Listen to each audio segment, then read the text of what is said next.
নামাজ না পড়লে কি হয়? নামাজ না পড়লে কি হয়? কি উত্তর দিব বলেন? নামাজ না পড়লে ঈমান নিয়ে টানাটানি শুরু হয়। নামাজ না পড়লে কি হয় ভাই? ঈমান নিয়ে টানাটানি কিভাবে শুরু হয় বোঝাবো?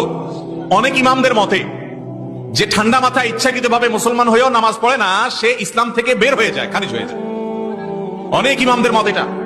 ইমাম আযম আবু হানিফা রাহিমাহুল্লাহ সহ অন্য অনেক ইমামের মত হলো, যদি সে নামাজ না পড়ে কিন্তু তার মধ্যে অপরাধ বোধ আছে, সে নামাজ না পড়ার কারণে লজ্জা শরম ভিতরে আছে, পড়া উচিত সেটা মনে করে, তাহলে সে কাফের হবে না। তাহলে নামাজ না পড়লে ইমামদের ইখতিলাফ আছে যে ঈমান আছে না নাই, ঈমানের টানাটানি শুরু হয়ে গেল না?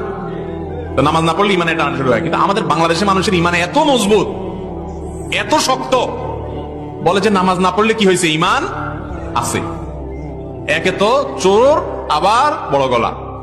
নামাজ পড়ে না, এক অপরাধ করে, আবার বড় গলা করে যে নামাজ না পড়লে কি হয়েছে? ঈমান আছে। ভাইরা আমার, ওমর রাদিয়াল্লাহু তাআলা বলেছেন, লা হাজ্জা ফিল ইসলাম লিমান তারাকাস সালাহ, যেই মুসলমানের সন্তান, যে মুসলমান নামাজ পড়ে না, ইসলামে তার কোনো ভাগ নাই, হিস্সা নাই, নাম নিশানা নাই।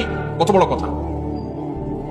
সাহাবায়ে কেরাম তাদের যুগে বেনামাজিকে কাফের মনে করতেন। যে মসজিদে আসে তাকে নামাজি বলতেন, যে মসজিদে আসে না সে বেঈমান, কারণ তখন কোন মুসলমান মসজিদে না এসে থাকতো না। এমনকি মুনাফিকও মসজিদে আসতো, অথচ আজ মুসলমানের সন্তান মসজিদে যায় না। আল্লাহ আমাদেরকে বুঝার তৌফিক দান করুন।